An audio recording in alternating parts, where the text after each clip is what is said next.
like that? Huh? You want to read? You want to help me read? Huh?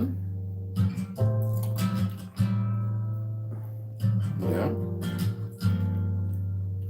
Why are you doing that? You like, what's that smell? You want to pat?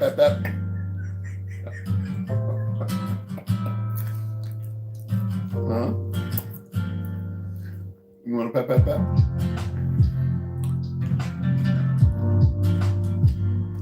You like that? Salty, right? A little soft? You just want to play.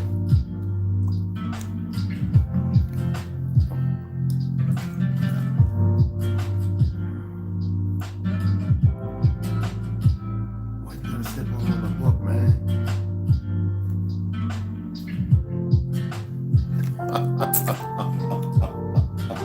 Yeah, I'm laughing at you. Don't turn around like you don't know what's going on.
What do you see?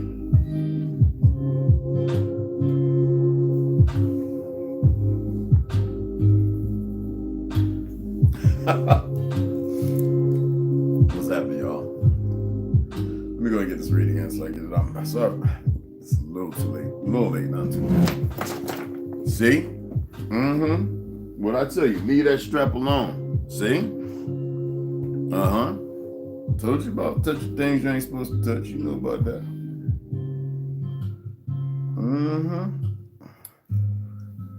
Like you got quick frog legs. Pow, gone.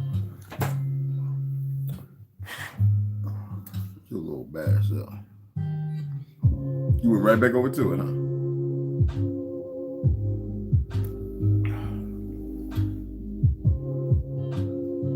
Your ass too big to crawl up under there now. Gotta get all them balls and things from under there. You're going crazy, man. How's it going, everybody? Let's go ahead and get this reading in. I'm just chilling out, listening to music. Doing my best. It's not feelings and emotions, but doing my best to understand. It gotta be some chemicals. It gotta be something. What make our people vote for people who hate them and ain't done nothing for them? Something ain't right. Can you figure it out? I cannot figure it out for the sake of me. I really can't. Like, New York, what are y'all on? Y'all okay up there?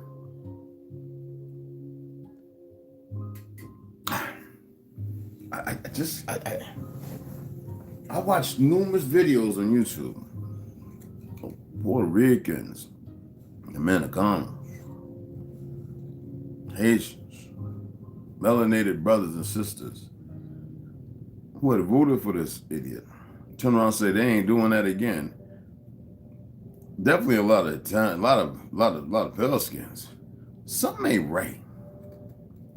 And they put this bastard back in there, this female, what's her name? Whatever. I don't have to say bastard. You know what? She writes her own script. All these people are part of the agenda. And I'm sitting there saying, you know, we have these simple sayings. It's like, you know, when the fake Jews want to shut you up to say anti-Semitic. They're not even of Shem, they're converts. And they plagiarize and they perverted the truth of our existence.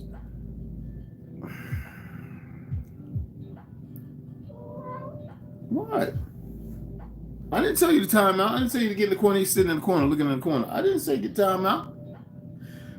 I don't get it. In Georgia, what in the name of all but Jesus is going on over there? Virginia, I ain't got no, you know what? I'm gonna talk to enough people from Virginia to know that something definitely in the water. Y'all just don't lost your mind.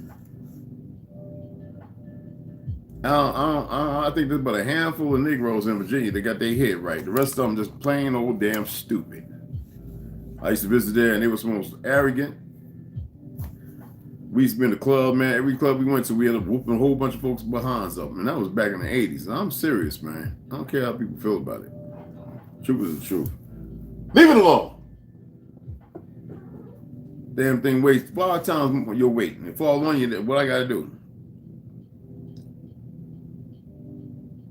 They got to haul ass to Flagstaff. Make sure you stay alive. But leave that stuff alone. Anyway.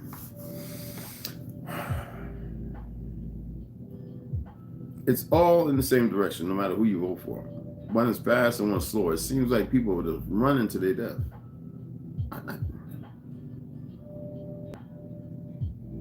Y'all share this with your friends and family. I don't care. And if you feel offended, so be it. I don't really care either.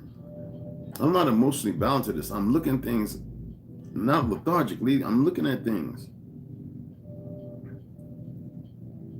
And these are all these Bible battle belts. You know, these Bible, you know, Christians with crucifix around their necks and popping their booty. I mean, you ought to see this. A lot of things is weird. Homosexuality, everybody talking about, well, Jesus saved the wretch for me. And then you don't even know that you're in danger. I mean, what kind of... It's not even perplexing. I can't... I know what it is. I'm attempting to look at it intellectually. I'm attempting to tap into it with intelligence. Where's it at? I can't find nothing. It makes sense to me, but it don't make no sense as to what is going on. In Arizona, there ain't no way in the world this state could be blue. It wasn't blue last time, and I'm gonna tell you that right now. I've been all over this board. Listen to me. There ain't enough Spanish. There ain't enough natives. Trust me, that they're like 2% of the population here, if anything. A lot of us all over the place. Y'all said, for those of you who haven't been here, us and Spaniards and Pelicans. And let me tell you something. The majority of us ain't no liberal at all. So something's afoot. And they don't care whether you believe it or not. Y'all asking for what you doing, what you getting. I'm not attempting to be mean. I'm just saying, what is wrong? I pulled up, several quotes, but 3 videos with Biden using the word nigger and other terms during the 70s. That's just bewildering. I'm like, is that hidden from the rest of y'all? I've got over 22 individuals. Medgar Evers was a chief. Oh, they don't tell you that because they don't want to teach that. All they want you to know is the fear part. He was gunned down shot in his driveway, had to run back home to get something. That's not what was happening. He had very important documents. And government officials didn't want those documents. They didn't want anything to proceed beyond that. Are y'all aware of why they killed Martin Luther King's mama? Was that a sacrifice? So that he can live? Look, y'all. And yet he gave you tea. I don't want to get into James Baldwin. I've been reading, I've been reading his books like nonstop, PDFs. I'm not too big on reading the one about his gay touring when he was in France, like all that coming out the closet shit. I was no need for that. But people say it's a very good read. No need. It was his life. I still respect him, man. Malcolm X. People had a hard time believing when I said he went to Africa and came back. When he was in Harlem giving that speech, one of the speeches he says, "You and I want to be called everything, black. No. But we and I are Aborigines, but you don't want to be called that." And it amazes me because Detroit was very motor city, but it was very liberal. So we know who was controlling the manufacturing companies and all that.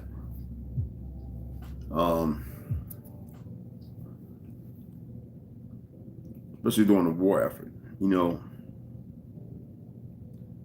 gonna go ahead and just get in reading Enoch, read a few chapters, and then go ahead and read Custodial Time, and then in about an hour or two, because I want to get the other two done, because I want to go on and do this open mic tonight.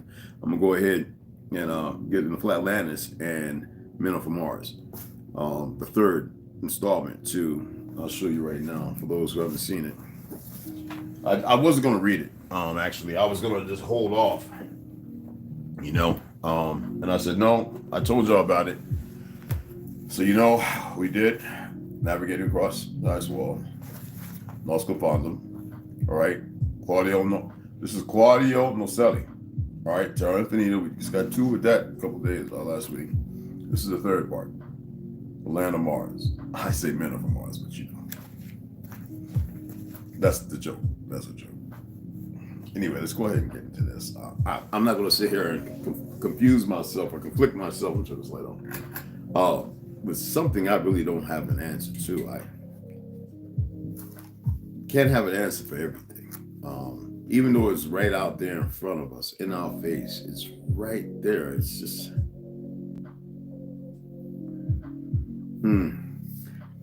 Anyway, chapter 23.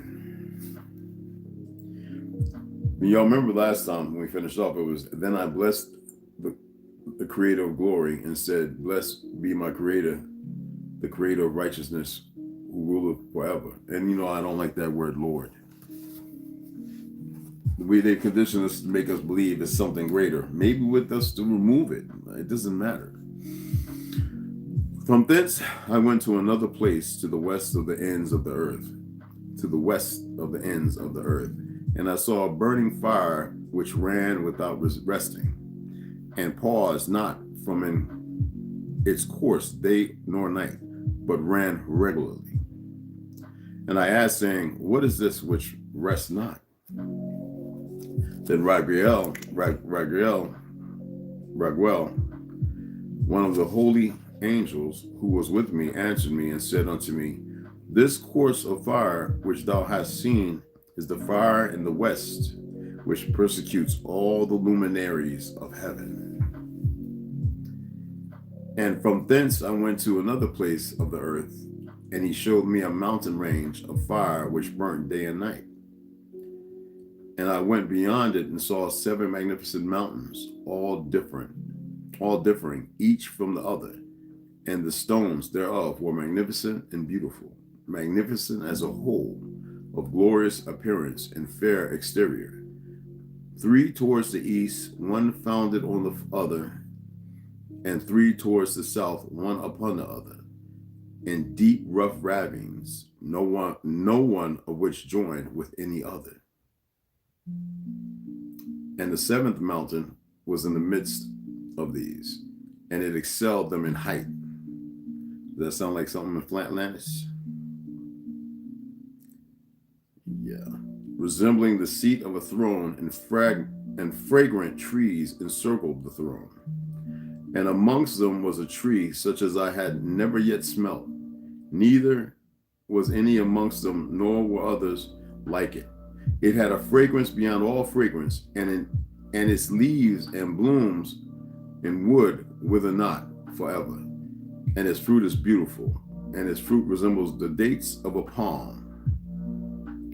Then I said, how beautiful is this tree in fragment, and its leaves are fair, and its blooms very delightful in appearance. Then answered Michael, one of the holy and honored angels, who was with me and was their leader. And he said unto me, Enoch, why dost thou ask me regarding the fragrance of the tree? And why dost thou wish to learn the truth? Then I answered him, saying, I wish to know about everything, but especially about this tree.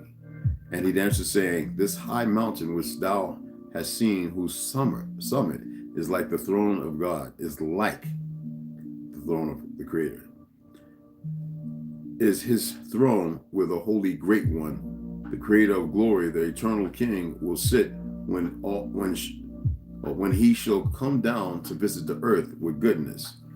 That big black mountain. And we're not talking about Jannah.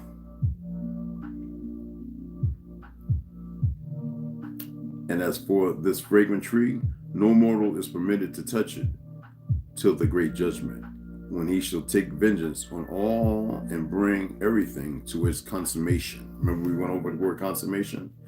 Forever. It shall then be given to the righteous and holy only. Its fruit shall be for food to the elect. It shall be transplanted to the holy place, to the temple of the Lord, the eternal King, or Lord. Then shall they rejoice with joy and be glad. And into the holy place shall they enter, and its fragrance shall be in their bones, and they shall live a long life on earth, such as thy fathers lived, to return back to order. And in their days shall no sorrow or plague or torment or calamity touch them. Then blessed I, the Creator of glory, the eternal King, who hath prepared such things for the righteous, and have created them and promised to give to them. And we're going to do chapter 76, and we'll go on to the custodians of time. And I went from thence to the middle of the earth, and I saw a blessed place in which there were trees with branches abiding and blooming of a dismembered tree. And there I saw a holy mountain, and underneath the mountain to the east there was a stream, and it flowed towards the south. And I saw towards the east another mountain higher than this, and between them a deep and narrow ravine. In it also ran a stream underneath the mountain. And to the west thereof there was another mountain, lower than the former, and of small elevation, and a ravine deep and dry between them, and another deep and dry ravine was at the extremities of the three mountains. And all the ravines were deep and narrow, being formed of hard rock, and trees were not planted upon them. And I marveled at the rocks, and marveled at the ravine. Yea, I marveled very much.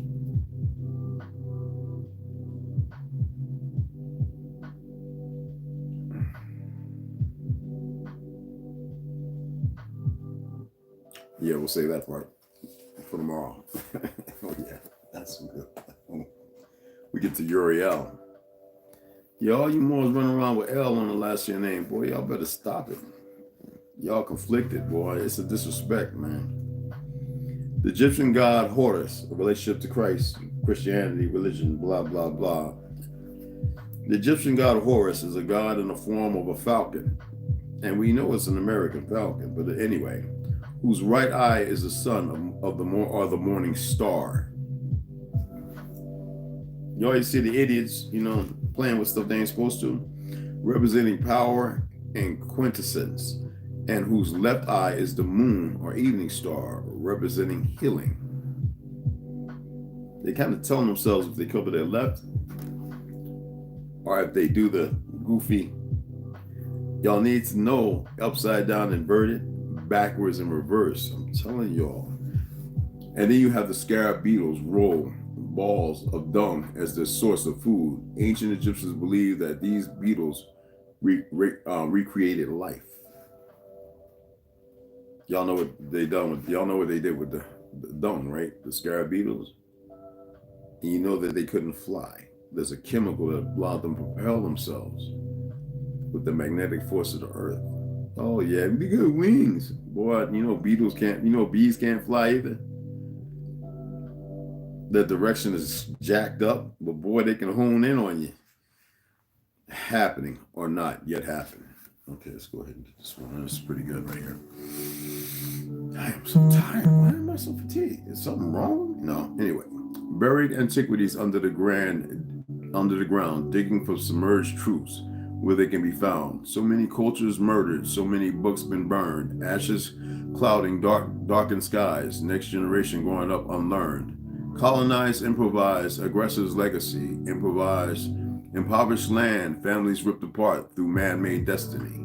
Reach out over choppy seas to grasp drowning hand. Pollution through power's heritage. Pollution too of our waters. Potential spam. These fucking idiots, man. They don't know no better.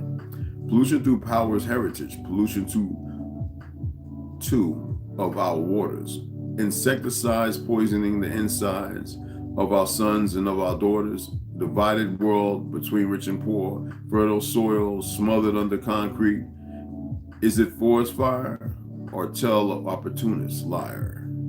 Investigation somehow never complete. Alliances are compliances. May hide raw intention under banner. Committees and cabals. With the dubious morals operate in chameleon-like manner. In school, we learn some history, selective, not to help us know how to solve the age-old mystery. Orbiting Earth in a spaceship, I saw how beautiful our planet is. People let us preserve and increase the beauty, not destroy it. Yuri Gagarin, Russian cosmonaut. Well, we know that he was not in no spaceship. He went up to a certain area to which he could predicate himself for a moment of time in an ark. Session 2, Mistakes of the Past. Here we go. Copper Empress Halberd. Well, y'all heard that. Marcus Thomas was the definitive male chauvinist. His attitude changed in the blink of an eye the minute Tricia Hunt entered the private hospital room where the talkative patient was happily playing host. Tricia Hunt was indeed young, probably not more than 25. She had long golden hair, was well-groomed and immaculately dressed. She appeared much taller than her photograph portrayed, but Charlie Appleyard noted the reason she was sporting a pair of 6-inch heels. Marcus turned his back on the historian. Without even greeting her with a good morning. His action with the others was not exactly hospitable either, but that was Marcus. A damn student, a mere girl just out of her teens, no doubt. Marcus Thomas was on form today. Very well, let's get this show started. Appleyard and Bullis thought this session with Tricia Hunt might be difficult due to Marcus' arrogance, how together with the fact that Marcus hated to work alongside women did not help, especially if they knew then he. It's like a goddamn pronoun. Excuse my language. Marcus put a cigarette to his lips and was about to light up when Bullis and Appleyard simultaneously reminded him that smoking was not allowed. The tape recorder buzzed as it was switched on. Those present apart from the patient gave their names along with the time and date. Bullis looked at the man lying on the bed and was happier now that the nurses had given him a bed bath. He was wearing a hospital nightgown, but he had clearly refused to have his beard or hair trimmed. Bullis and Appleyard seemed drawn to the patient in some strange way, but Marcus Thomas still had deep reservations regarding the injured man. Tricia Hunt, a 20-plus historian, fresh out of university, sat alongside the police inspector, wondering if her specific knowledge of Egyptian antiquities would meet with their approval. Marcus tried his best to look bored. Even before the patient started talking, he stood and paced up and down the small room, but he resumed his seat once the session began. This was unsettling to Tricia. She wondered what was behind Thomas's actions. Was Marcus Thomas fearful of the patient, or was he trying to convey that disquiet he held towards the others? Suddenly, the patient began to speak, and she had to fight to keep her brain functioning. The custodian made a solemn promise never to challenge any of your laws of nature. all the teachings of philosophy and science. We know that's a lie. Furthermore, we pledge to adhere to the 7 majestic rules: nature, realism, practicality, actuality, simplicity, and expediency, and truth. These rules are never to be touched or trained by the unclean, wicked hands of mankind. Now let us proceed on to other matters. Tricia sensed Marcus looking at her, no doubt wondering if she had any clue as to what the patient was talking about. He had no idea of the 7 majestic rules, and he hoped this girl straight from school was equally ignorant. We custodians, unlike you, have always been aware of the mystery surrounding the disappearance of the Mary Celeste, an American brigantine found abandoned 400 nautical miles off the coast of the Azores. Regarding this vessel, we custodians have to protect the whereabouts of her original crew and their descendants, for we believe no good can come from revealing why her crew abandoned the safety of the ship. All I can tell you is they lived a happy and contented life. There have been other occasions where ships and aircraft have disappeared without trace. It does no good to dwell on such things or to reveal any information as to why these events happen, especially if they are chained in grief. I am repeatedly asked if custodians ever make mistakes, and if so, could they be rectified? My answer must be always be an empathetic.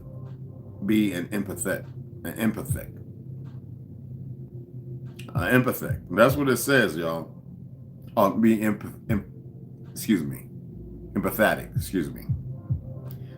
No, a mistake must remain a mistake, for what has happened in the past must stay unchanged. There and our order must live with that responsibility of those consequences. Kind of telling on himself.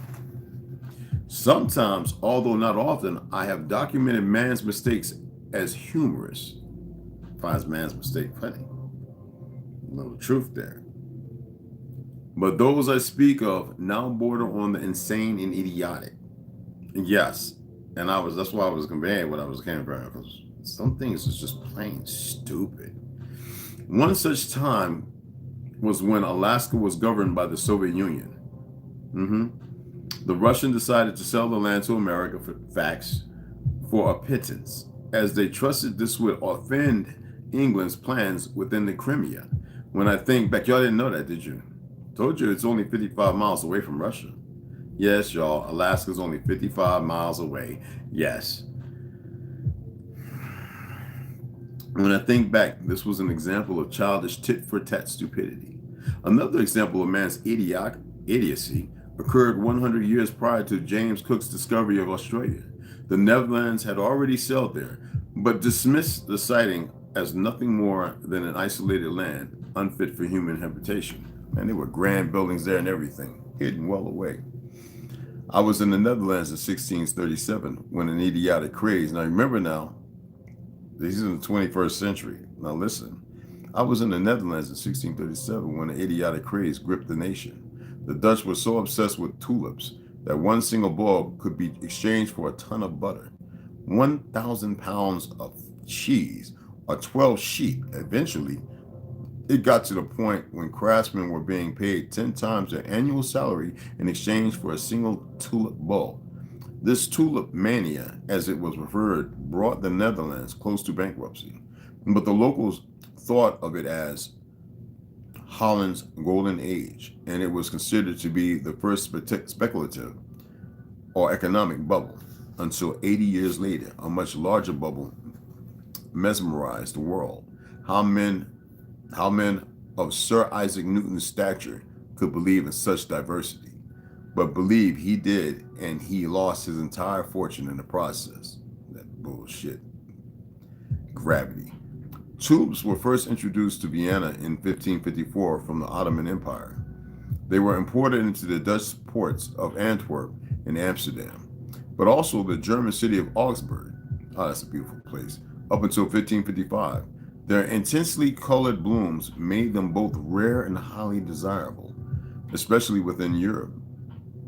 and they swiftly became a status symbol which helped increase Holland's trading fortunes. Up until the 17th century, the tulip bulb became a coveted commodity. Trade in this highly inflated item grew rapidly until, at its peak in the month of February 1637, the price fell dramatically. He's just talking about the insanity of the lunacy.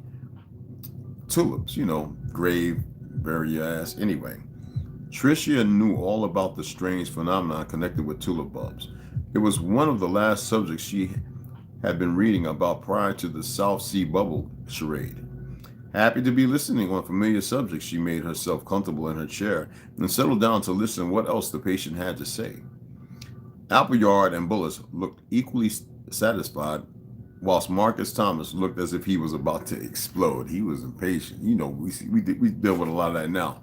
Oh, man, I'm more porcupine mustache crawling up to my nose. Anyway, another example of man's stupidity occurred during the Battle of Conisby.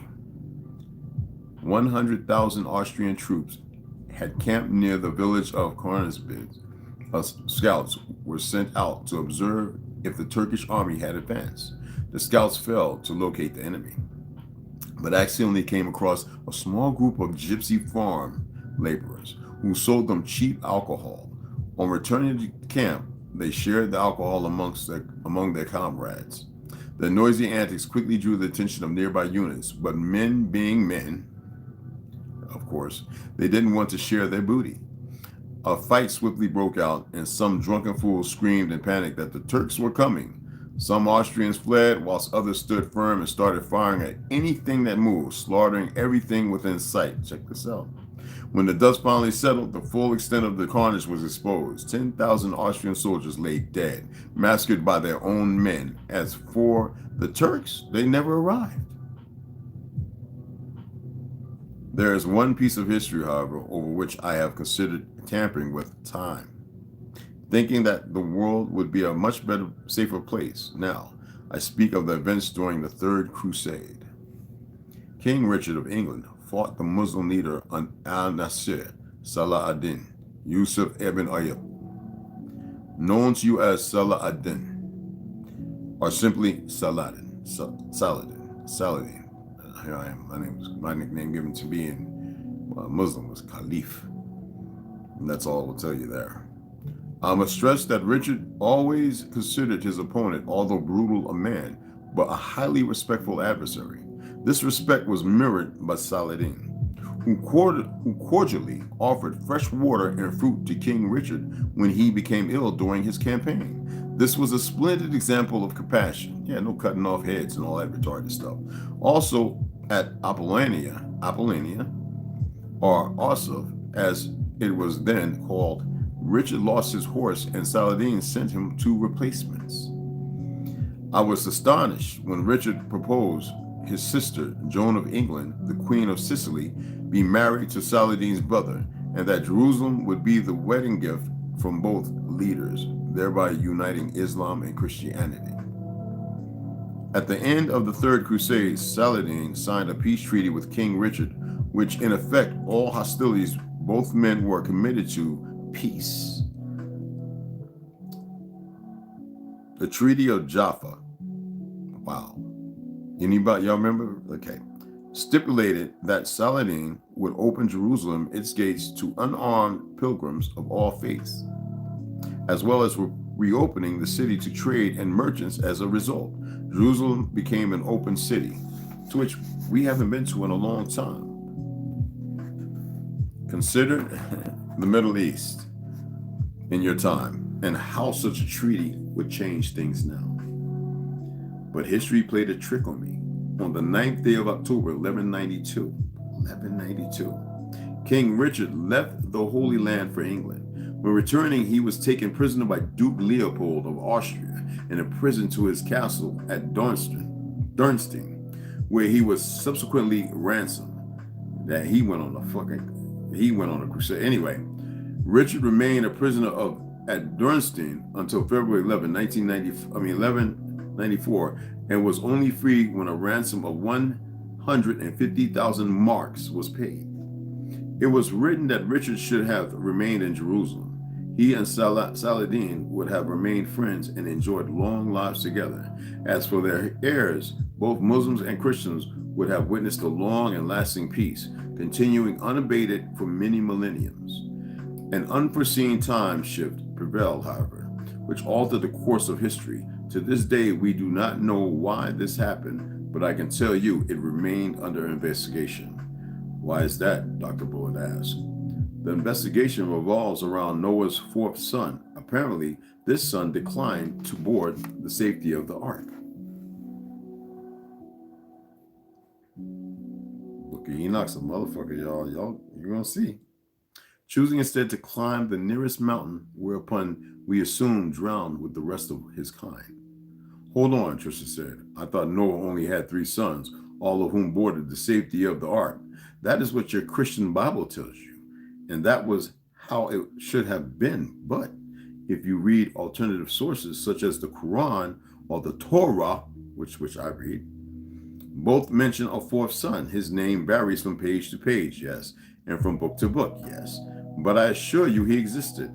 We call him Hyam, a Canaan. And the Arabs later referred to him as Canaan. Bullis wanted to ask more questions, but the patient was clearly becoming frustrated and wished to continue with his narrative uninterrupted. Now you got to remember, the custodians are enemies. They play a game. And Noah's Ark was built here, on this soil of gopher wood.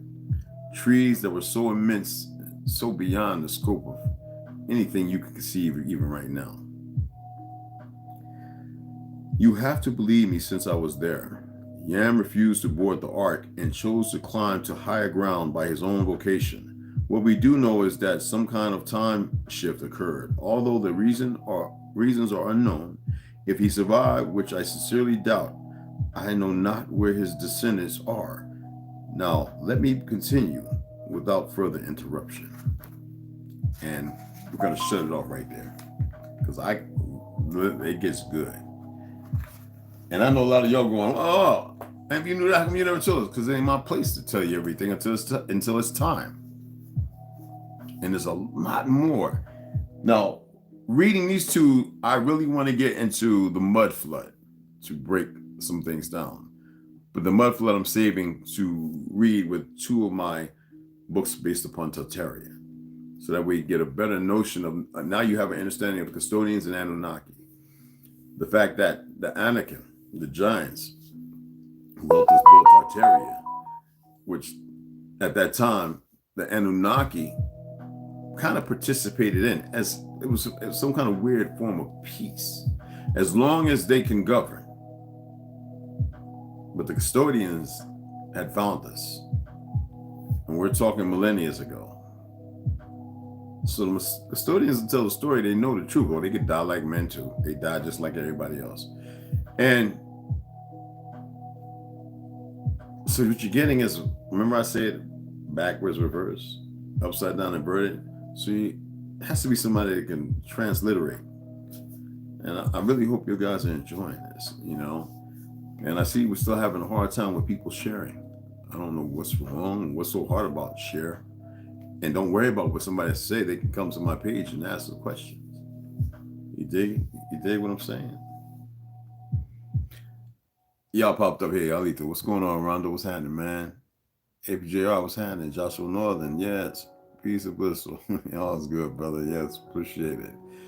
The redwoods. Redwoods, those are babies.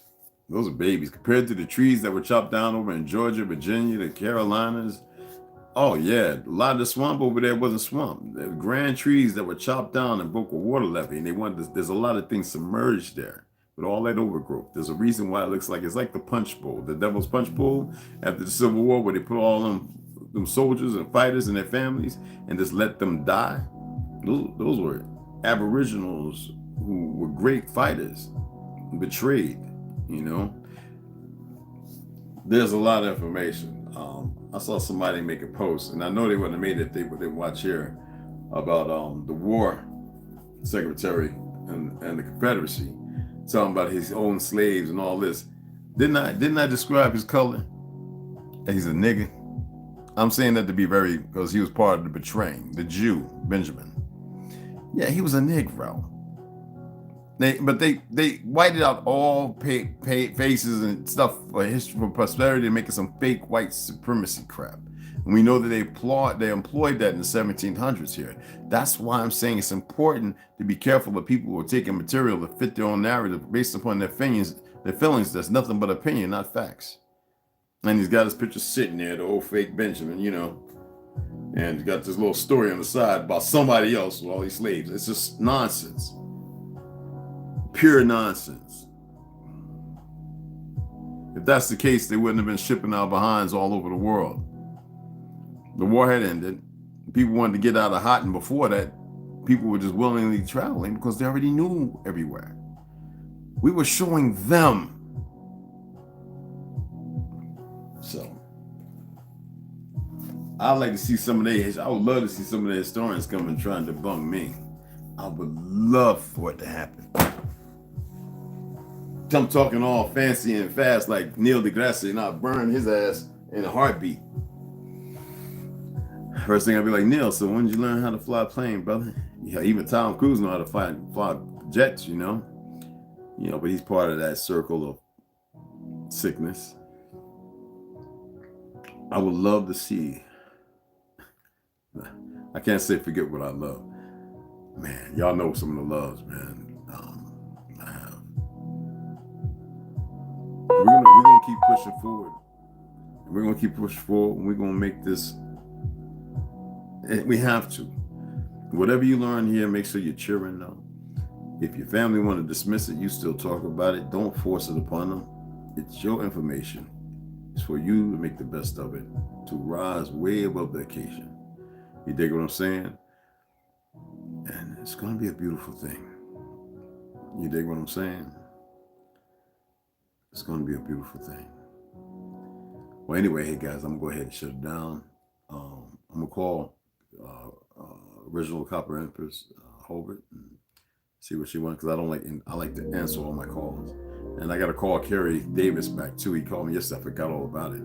And I need to go to the post office. But we're going to do that after I do the second reading. I'll go over there because it doesn't matter if I got something. I told them to give me keys and lock it in the thing so I can grab whatever it is if it's too big. But I appreciate y'all coming in. You know who I am. If there's any ladies in the room, gentlemen, you know what I'm saying? Until 2:45. 2:45 my time. If you're on the East Coast, the so-called East Coast, we got to change that dynamic. That's 3-hour difference. If you're from the Meridian of Ohio and down, that's only 2-hour difference. And I'll see y'all then. All right. Appreciate everybody coming in and taking the time to listen. Okay. Awesome.